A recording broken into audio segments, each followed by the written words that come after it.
Hey guys, what is happening and welcome to the channel. So the video I did about mortgage fraud was so popular that here we are doing another.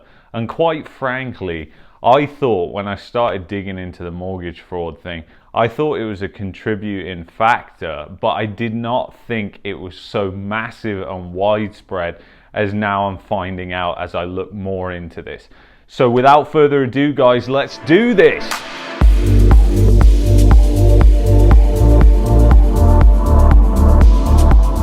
Alright guys, first of all, I just want to say, make sure you are subscribed to the channel. Once we hit 500 subscribers, we unlock the community section where I can keep in contact with you, updates about the channel and everything like that. And also, I've just invested over $1,000 in new camera equipment, a new microphone and everything like that, so I can provide you with a better experience here on YouTube. Because the thing is, this microphone is absolutely garbage. This camera is decent quality, but it overheats all the time. So I got to get with the times. Also, I have a free monthly newsletter. You know the drill. The email is in the description. Just email me if you want to sign up. Okay, guys. So today we're going to get into the mortgage fraud. And I think the mortgage fraud today, you're going to realize that this is a lot more widespread than you think. And you're going to see some large red flags from bank insiders of what is going on in the banks. So we're actually going to hear that as well, which will make you even more nervous about what Canada is doing compared to 2008.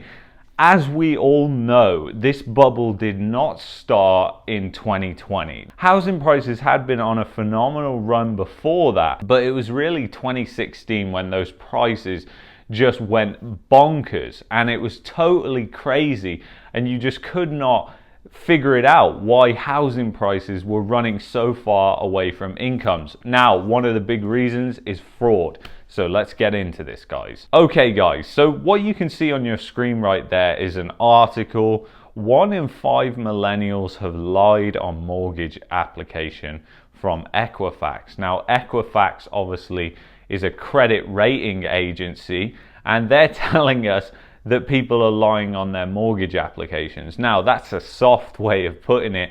It's actually fraud is what it is by definition, but they're just saying it like that. Now, this article was posted on the Our Personal Finance Canada subreddit, and some of the comments on there were just absolutely insane. Now, it's worth mentioning this is pre-pandemic, September 9th, 2019. So let's take a look at these comments and see what people are saying. So here's the headline: 1 in 5 millennials have lied on mortgage application Equifax. So let's see what people are saying. Super Working says, we did the craziest thing possible and figured out the payments we were comfortable with in our own budget and worked backwards from there. Turns out the banks were willing to lend much more than we can afford. Now, isn't that kind of a worrying red flag thought that people are literally looking at the house prices and they're saying, okay, they're working backwards from that instead of looking at what they earn, what they bring in, and then going, this is what we can afford.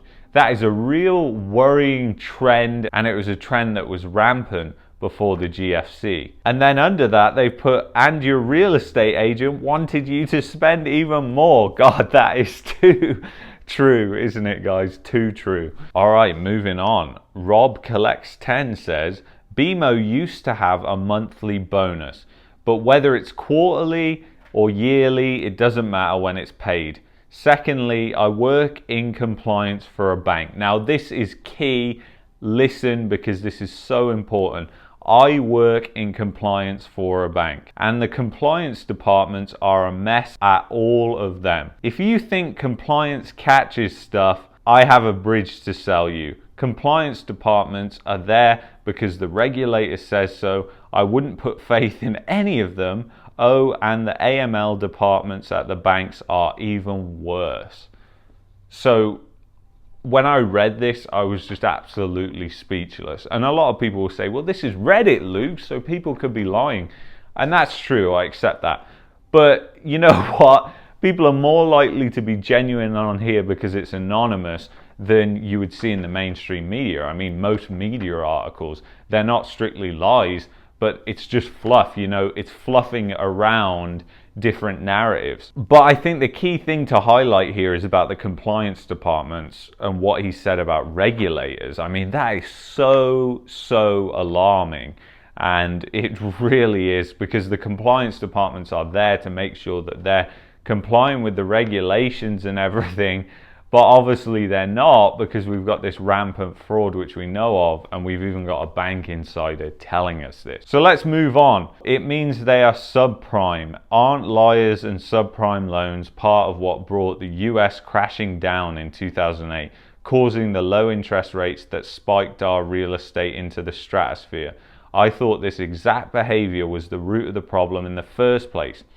And that is exactly true, guys. This guy has hit the nail on the head there. He's basically identified and said, you know what, this looks eerily like the 2008 crisis, which is exactly what it is. And it's just unbelievable to me that Canada has built this crisis exactly the same way. But it's not just Canada, guys. China has built exactly the same real estate bubble as we have here in Canada. All right, let's move on. Brother Meek says, I don't even know how lying on income is possible, given that you have to submit your T4 forms, right?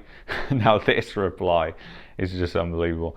I mean, all you need is a printer and a photocopier to forge T4 and or pay stubs. I assume it is a very small number of cases where a bank calls the CRA or an employer to verify that those numbers are correct, if they are even able to do that without violating privacy rules. It's just crazy.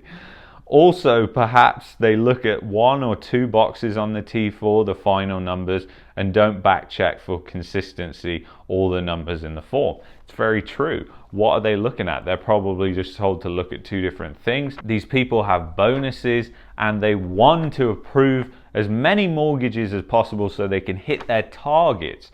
So this is a very bad thing. And you know, it just outlines, I don't even need to say it, people have said it in the comments how easy it is to do it. Okay, so now we're going into this fraud thing that was posted 7 months ago.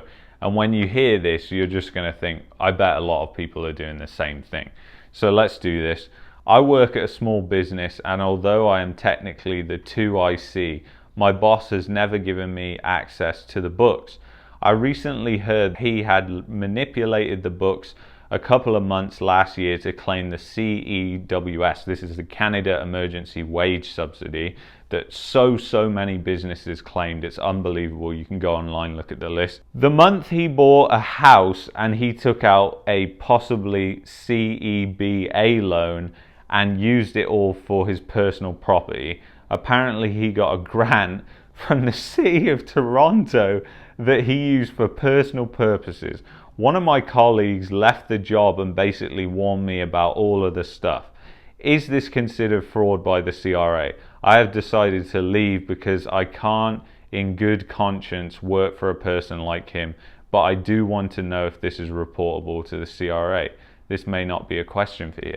Well, I mean, it's built off fraud and it is to do with property, and that is the number one thing that Canadians run to, is property, right? So it doesn't matter what it is, if people are using loans and stuff for their personal gain, the most likely thing they're going to be plumbing all that cash into is real estate. Okay, so here we have another one. Is there any way to put less than 20% down on a house that will be used as a rental property? You basically need to put 20% down if you're getting a rental property. Obviously, we know loads of people commit fraud on that based off the other video. And if you haven't watched the other video, don't forget at the end of this video to go back and watch that. I'm going to put a link at the end of the video. Would a mortgage broker be the best option for this? Is it even possible? I'm located in Ontario and looking to purchase a property in the Hamilton area. Thank you. Now, this is the funny thing, guys. We're just going to look at the comments now and we're going to see what the number one thing that was recommended on this Reddit was. Do you have a first house? You can borrow 20% on that and 80% on the rental. It's then technically 100% finance, basically meaning it's 100% finance, so they're not putting any capital down. They're using debt to fund even the down payment. This is how the vast majority of multi-property investors do it. Do I even need to say any more, guys, off what that guy has just said? This is how the vast majority of multi-property investors do it. Now if that isn't alarming to you, I don't know what is. If you can't watch these videos and you aren't somewhat alarmed, somewhat thinking, holy, is this really built the same way as 2008, which we are going into and finding out, yes, that is the case, then I don't know what to tell you. You are living up in the clouds, or you've got your head just buried so far in the sand, you're going to be in Australia soon. And they have a housing bubble there, by the way. And then below it, it says, make this house your residence for some months and then rent it after. I mean, a lot of the comments on there recommending fraud, it's just absolutely insane, guys. You know, when I went into this, I honestly thought with the fraud in the last video, that video was so popular. It's over 2,000 views now in less than 2 weeks. The biggest video we ever did on this channel. And the thing is, I think why that video is so highly watched right now is because people are just blissfully unaware of what is going on.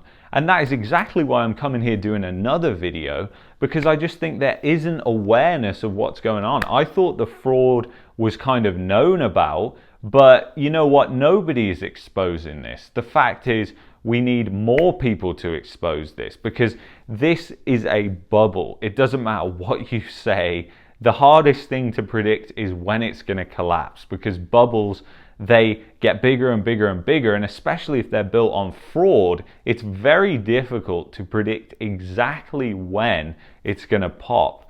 But you know it's a bubble because, guys, when you really think and boil it down to the raw fundamentals, which are wages versus home prices, when you have wages that are flat, real terms, adjusted for inflation, and then you have home prices that have took off to the moon, you know that those people cannot afford those properties. So something is going on. Now you can say it's foreign investors and all the rest of it. And in 2016, I would say the foreign investor narrative was way stronger than it is right now. Foreign investors just aren't coming here. They're not looking at this as a good place to invest, because any guy like myself who looks globally knows that Canada is a terrible place to buy property right now. I mean, the risks to the downside are absolutely huge.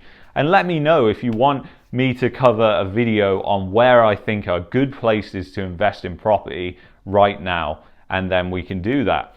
But the thing is, guys, it's just absolutely nuts that people don't realize this. What is driving this is a speculation and a domino effect of people leveraging on leveraging on leveraging. You've got debt on debt. You've got debt being used to get debt. It's just absolutely crazy, guys. Anyway, I thank you so much for watching this video. I hope you enjoyed it. Please smash that like button if you want to see another video like this. Just hit that like button so that I know. I look at the likes on videos, and that's how I kind of figure out where I'm going to take the videos next to help people out. So anyway, guys, just a final call. If you haven't signed up to my newsletter, it's all in the description.